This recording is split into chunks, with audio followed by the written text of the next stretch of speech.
Assalamualaikum warahmatullahi wabarakatuh. Waalaikumsalam warahmatullahi wabarakatuh. Selamat pagi. Pagi. Bagaimana kabar kalian hari ini? Alhamdulillah baik. Sebelum kita memulai pembelajaran pada hari ini, alangkah baiknya jika kita berdoa terlebih dahulu.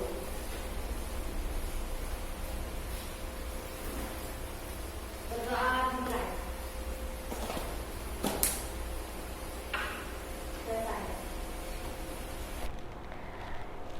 Jadi, sebelum kita memulai tentang konsep ilmu ekonomi, adakah di antara kalian yang tidak masuk hari ini? Masuk semua berarti ya? Alhamdulillah. Oke, hari ini kita akan mempelajari tentang konsep ilmu ekonomi. Seperti yang kalian lihat di depan. Adakah di antara kalian yang tahu apa itu konsep ilmu ekonomi? Ya, silakan. Ilmu yang mempelajari tentang perekonomian. Ya, dari ilmu yang membahas tentang pasar, mal dan lain-lain. Ada yang tahu? Tidak? Oke. Ada benarnya yang disebut oleh Mus dan Sari, tapi Ibu akan lebih jelaskan lebih rinci lagi. Konsep ilmu ekonomi itu sangat berkaitan dengan tingkah laku manusia dalam memenuhi kebutuhannya, mulai dari konsumsi dan lain-lain. Manusia memiliki berbagai macam kebutuhan yang harus dipenuhi. Jika kita ingin bertahan hidup, berarti kita harus memenuhi kebutuhan kita kan sehari-hari. Nah, di sini di konsep ilmu ekonomi kita akan membahas lebih rinci. Nah, tujuan pembelajaran pada hari ini adalah siswa dapat menjelaskan ilmu ekonomi. Jadi diharapkan bagi kalian setelah mempelajari konsep ilmu ekonomi, kalian bisa menjelaskan apa itu ilmu ekonomi. Yang kedua, dapat memahami pembagian ilmu ekonomi itu apa aja. Yang ketiga, siswa dapat menjelaskan prinsip ekonomi. Nah, itu tujuan pembelajaran kita pada hari ini. Nah, sebelum lebih ke inti, Ibu akan membentuk kalian dua kelompok. Satu kelompok terdiri dari 2 orang. Nah, nanti tugasnya akan Ibu beri di akhir setelah Ibu menjelaskan materinya. Ibu harapkan kalian mendengarkan materi yang akan Ibu sampaikan, karena di tugas kelompok nanti yang jawabannya benar akan mendapatkan hadiah dari Ibu. Hadiahnya apa? Kalian tahu? Nah, hadiahnya akan Ibu umumkan nanti di akhir pembelajaran. Oke, sekarang lanjut ke pengertian ilmu ekonomi. Ilmu ekonomi adalah berasal dari bahasa Yunani, yaitu ekonomia. Oikos yang artinya rumah tangga, sedangkan nomos artinya aturan. Jadi secara keseluruhan, ilmu ekonomi adalah ilmu yang mempelajari tata cara atau aturan manusia atau rumah tangga menggunakan sumber daya yang terbatas untuk memenuhi kebutuhan yang tidak terbatas guna mencapai kesejahteraan. Jadi kan setiap manusia itu punya keinginan atau kebutuhan yang berbeda-beda. Ada yang saya kebutuhannya hanya sekian, ada yang lebih banyak kebutuhannya. Jadi setiap orang berbeda-beda. Nah, ilmu ekonomi mempelajari tentang itu juga. Pembagian ilmu ekonomi. Pembagian ilmu ekonomi itu ada yang pertama deskriptif. Nah, ilmu ekonomi deskriptif ini menggambarkan keterangan faktual tentang suatu keadaan ekonomi dalam bentuk angka-angka, grafik, kurva, atau penyajian lainnya. Contohnya seperti pendapatan nasional, jumlah pengangguran. Nah, itu ditampilkan dalam bentuk bisa grafik ataupun kurva dan lain sebagainya. Itu ilmu ekonomi deskriptif. Sedangkan yang kedua, pembagian ilmu ekonomi itu secara teori ada 2, mikro dan makro. Nah, kalau mikro itu cabang ilmu ekonomi yang khusus mempelajari bagian-bagian kecil ekonomi. Sedangkan makro kebalikannya, mempelajari hal-hal ekonomi yang mencakup besar, bisa mendunia. Kalau yang mikro lebih kecil lagi. Yang ketiga, ekonomi terapan. Menggunakan kerangka dasar dari analisis yang diberikan oleh teori ilmu ekonomi untuk kemudian diaplikasikan ke dalam ekonomi pembangunan. Itu tentang ekonomi terapan. Prinsip ekonomi, silakan Saudara Ivan dibaca prinsip ekonomi itu. Baca. Prinsip ekonomi dapat diartikan sebagai tindakan untuk mendapatkan hasil yang maksimum dengan memanfaatkan biaya tertentu atau dengan faktor produksi tertentu, berusaha untuk mendapatkan hasil produksi yang maksimal. Nah, prinsip ekonomi itu ada 3. Yang pertama konsumen, produsen, yang kedua dan yang ketiga itu distributor. Biaya peluang.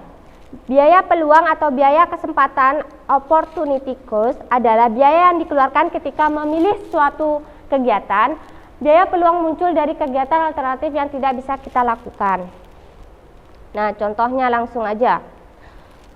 Silakan dibaca, Sari. Seseorang memiliki uang 10 juta.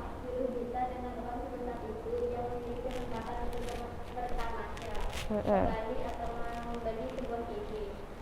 Jika ia memiliki untuk menikmati keindahan Bali, begitu pula sebaliknya apabila ia Memilih. bertamasya ke Bali, ia akan kehilangan kesempatan untuk menonton TV. Kesempatan yang hilang itulah yang disebut sebagai biaya peluang. Nah, contoh biaya peluang itu ibaratnya kita tuh dihadapkan dengan 2 pilihan. Kita harus memilih salah satu. Nah, kalau kita pilih TV, kita bisa melihat TV, melihat berita di TV, bisa menonton. Nah, kalau kita seandainya memilih ke Bali, kita tidak dapat menonton TV, tapi kita bisa melihat keindahan Bali. Begitupun sebaliknya kalau milih TV, berarti kita nggak bisa ke Bali, nggak bisa liburan ke Bali. Nah, yang dimaksud biaya peluang itu kesempatan yang hilang. Kalau kita pilihnya ke Bali, berarti TV kan yang tidak dipilih. Nah, kesempatan yang hilang itu yang dimaksud biaya peluang. Berarti TV itu termasuk dari biaya peluang, karena TV itu yang tidak kita pilih. Kalau kita pilih TV, berarti biaya peluangnya adalah Bali, karena Bali yang tidak dipilih. Begitu, paham? Oke. Selanjutnya adalah kalau kalian paham dan tidak ada yang ingin ditanyakan, kita lanjut kepada tugas. Di sini Ibu akan memberi kalian tugas kelompok. 2 orang ya. Kelompok A dan kelompok B. Nah, ini. Silakan dikerjakan. Ditulis jawabannya di situ. Ibu beri waktu 2 menit ya untuk kalian mengerjakan tugas kelompok tersebut. Harus saling diskusi ya, tidak boleh satu yang mengerjakan, satunya tidak mengerjakan. Oke?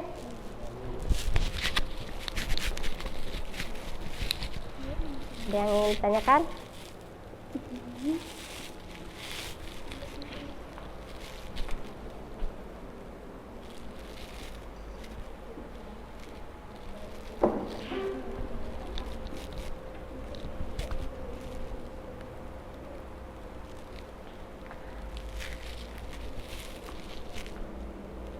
Sudah?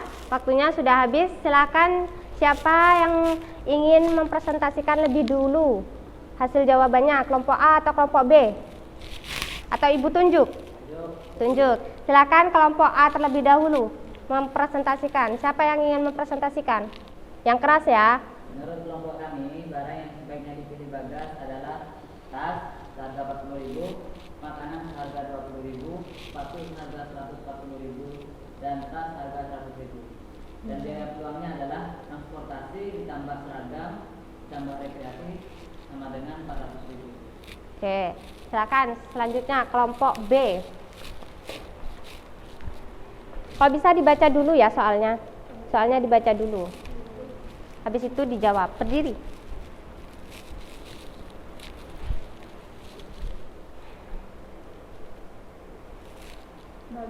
Bagas memiliki uang sebesar 300.000 dan membutuhkan beberapa barang dan jasa antara lain buku seharga 40.000, transportasi sebesar 120.000, sepatu seharga 140.000, seragam seharga 160.000, rekreasi sebesar 120.000, tas seharga 100.000 dan makanan seharga 20.000. Berdasarkan daftar kebutuhan tersebut, barang mana yang sebaiknya dipilih Bagas?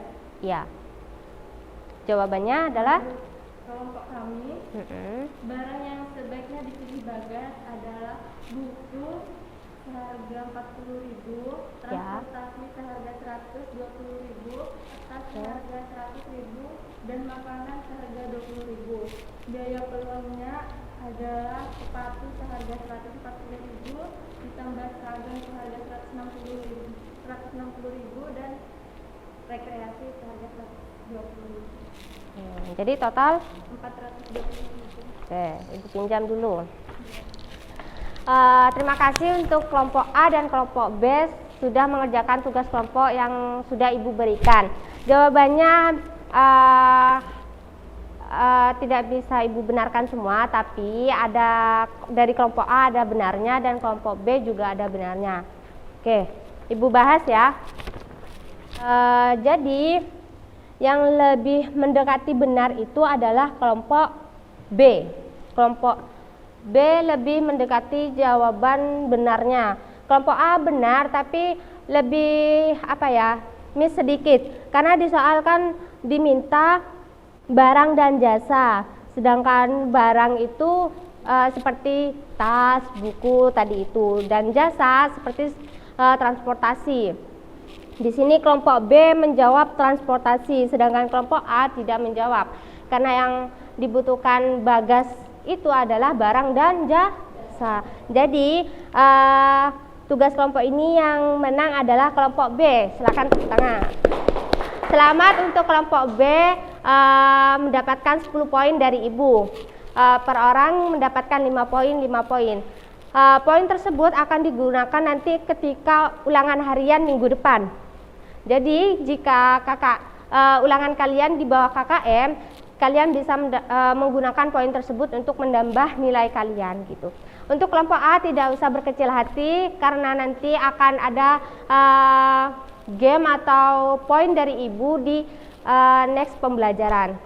Oke, sebelum Ibu tutup pembelajaran hari ini, adakah di antara kalian yang bisa menyimpulkan materi pembelajaran yang kita pelajari hari ini? Ya, silakan Ivan. Jadi ilmu ekonomi itu mencakup banyak hal, termasuk metode dan biaya peluangnya juga dihitung juga. Sudah? Tidak ada yang ingin menambahkan? Yang lain? Oke. Sebelum Ibu tutup, ada tugas untuk kalian dikerjakan di rumah ya. Silakan buka halaman 40. Tolong dikerjakan Romawi 1 dan Romawi 2-nya. Untuk ketua kelas Ivan, silakan kumpulkan minggu depan sebelum pembelajaran kita dimulai, sebelum ulangan harian, karena minggu depan kita akan ulangan. Jadi sebelum jamnya Ibu dimulai, tolong Ivan kumpulkan semua jawaban anak-anak dan diantarkan ke ruangan Ibu ya.